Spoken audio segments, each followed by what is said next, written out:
கடந்த அத்தியாயத்தில் தொடர்ந்து கேட்டுக்கிட்டு இருந்த குதிரையின் குளம்படி சத்தமும் ஆத்மநாத சுவாமி கோயிலில் கேட்டப்பட்ட புராண கதைகளும் பல நாட்கள் தூக்கம் இல்லாமல் கழிச்ச அந்த இரவுகளையும் அவன் நினச்சி பார்த்து தன்னையே சந்தேகிக்க ஆரம்பிக்கிறான் ரவீந்திரன்.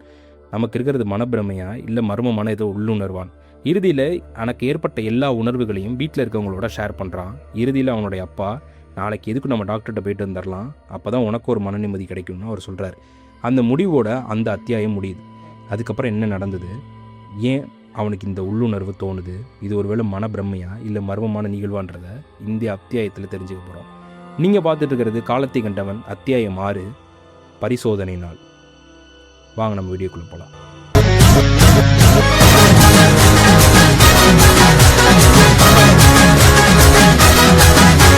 7 மணிக்கு ஜன்னல் வழியாக சூரிய ஒளி அறைக்குள்ளே பரவுச்சு. ஆனால் அந்த வெளிச்சம் ரவீந்திரன் மனதில் இருந்த இருள் அகற்றவே இல்லை. கண்ணாடி முன்னாடி நின்று தண்ணியே பார்க்க ஆரம்பித்தான். சிவந்த கண்கள், நைட்டு ஃபுல்லாக தூங்காமல் இருந்த அவனுடைய சோர்வடைந்த முகமும் சிவந்த கண்களையும் பார்த்து ஒரே இரவில் பல வருடங்கள் முதிர்ந்த மனிதனை போல அவனுக்கு தெரிஞ்சான். ஒருவேளை உண்மையாகவே எனக்கு ஏதாவது பிரச்சனை இருக்குமோன்னு தன்னைத்தானே கண்ணாடியை பார்த்து கேட்டுக்கிறான். மெதுவாக அந்த கண்ணாடியை விட்டு விலகி அறையை விட்டு வெளியில் வரான். சமையல் அறையில் சுமித்ரா காலை உணவு தயாரித்து கொண்டு இருந்தாங்க. ரவீந்திரன் வந்ததும் அவனுடைய முகத்தை பார்க்குறாங்க. தாய் இல்லையா, அவன் சொல்லாமலேயே அவன் மனசில் ஏதோ ஒரு போராட்டம் நடக்குதுன்னு உணர்ந்தான். உடனே ரவி, ராத்திரி தூங்குனியாப்பா அப்படின்னு கேட்குறாங்க.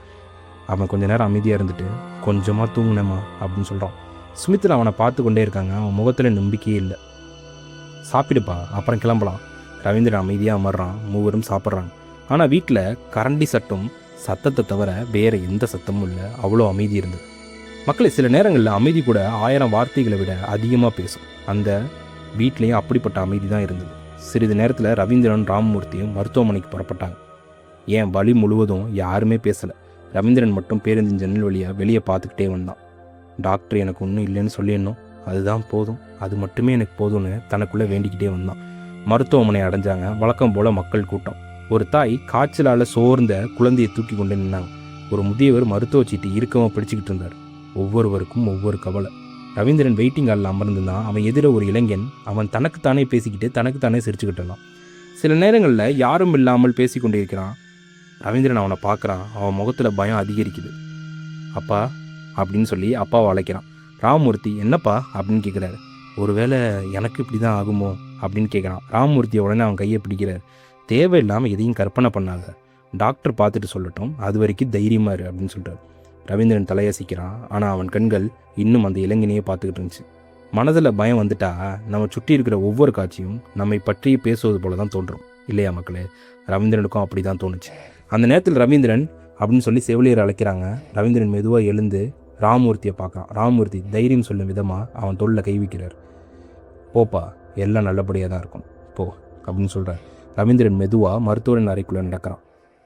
நேராக அவன் மருத்துவரை போய் மீட் பண்ணுறான். மருத்துவ அறைக்குள்ளே நுழைஞ்சோன்னே ரவீந்திரன் சுற்றிலும் புத்தகங்கள், சுவரில் மனித உடல் அமைப்பின் வரைபடங்கள், மேசை மீது நோயாளிகள் மற்றும் கோப்புகள், அறை முழுவதும் அமைதியாக இருந்தது.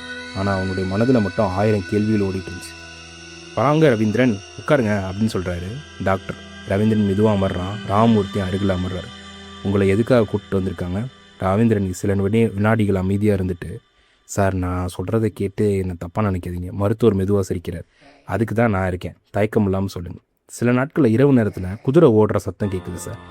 உங்கள் வீட்டு பக்கத்தில் குதிரை வளர்க்குறாங்களா? இல்லை சார். வேறு யாருக்காவது அந்த சத்தம் கேட்குதா? இல்லை, எனக்கு மட்டும்தான்.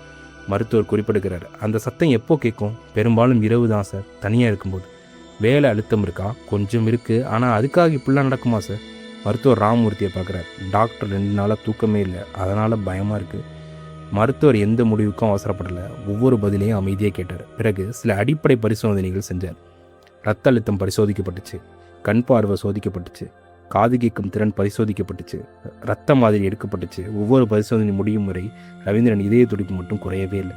சில நேரம் கழித்து அனைத்து அறிவிப்புகளோடும் மேசையில் இருந்தது. ரவீந்திரன் பார்வை மருத்துவன் முகத்திலே நிலைச்சிருந்துச்சு. ரவீந்திரன், எல்லா ரிப்போர்ட்டையும் பார்த்தாச்சு.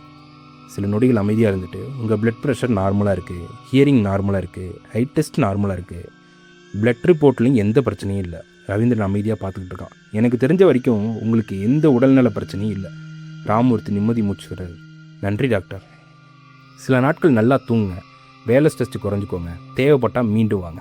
மருத்துவமனையை விட்டு வெளியே வந்தபோது ராமமூர்த்தியின் முகத்தில் நிம்மதி இருந்துச்சு. ஆனால் ரவீந்திரன் மனதில் மட்டும் ஒரு புதிய புயல் உருவாகிட்டு இருந்துச்சு. பார்த்தியா, ஒன்றும் இல்லைன்னு டாக்டரே சொல்லிட்டார். இனிமேல் கவலைப்படாது. ரவீந்திரன் மெதுவாக தலையசிக்கிறான். ஆனால் அவன் முகத்தில் நிம்மதி இல்லை. டாக்டர் பொய் சொல்ல மாட்டார், ரிப்போர்ட்டும் பொய் சொல்லாது. அப்படின்னா நான் கேட்ட அந்த குளம்படி சத்தம் என்ன? அந்த கேள்வி அவனை விடவே இல்லை. இரவு ரவீந்திரன் தனது அறையில் இந்த முறை அவன் படுக்கவே இல்லை. ஜன்னல் அருகில் நின்றுட்டு இருந்தான். இன்றைக்கி நான் தூங்க போகிறதில்ல. அந்த சத்தம் வந்தால் நான் என்னன்னு பார்க்க போகிறேன். அறை முழுவதும் அமைதி. கடிகாரம் டிக் டிக் டிக் அப்படின்னு அடிச்சுக்கிட்டே இருந்துச்சு. 1 நிமிடம், 2 நிமிடம், ஒன்றும் இல்லை. ரவீந்திரன் மெதுவாக சிரிக்கிறான். டாக்டர் சொன்னது தான் சரி போல். அவன் திரும்பி படுக்கையை நோக்கி நடக்கிறான். அந்த நொடி மிருமும் டக்கு டக்கு டக்குன்னு குதிரை சத்தம் இப்போ ரொம்ப முன்பை விட தெளிவாக கேட்குது. ரவீந்திரன் முகத்தில் இருந்த நம்பிக்கை ஒரே நொடியில் மறையுது. இல்லை, இது மனப்பிரமம் இல்லை. என் காதைகளை ஏமாத்தலை. அப்படின்னா என் வாழ்க்கைக்குள்ளே நுழைந்திருப்பது என்ன? மனிதனா, மர்மமா, அல்லது காலத்தை கடந்த ஒரு நிழலா? நீங்கள் என்ன நினைக்கிறீங்கன்றதை கமெண்ட்டில் சொல்லுங்கள். நீங்கள் பார்த்துட்டு இருந்தது பாய்ஸ் நெக்ஸ்ட் டோர் சேனல். இது காலத்தை கண்டவன் கதை. நான் உங்கள் நண்பன். இது நமது வரலாறு. நன்றி.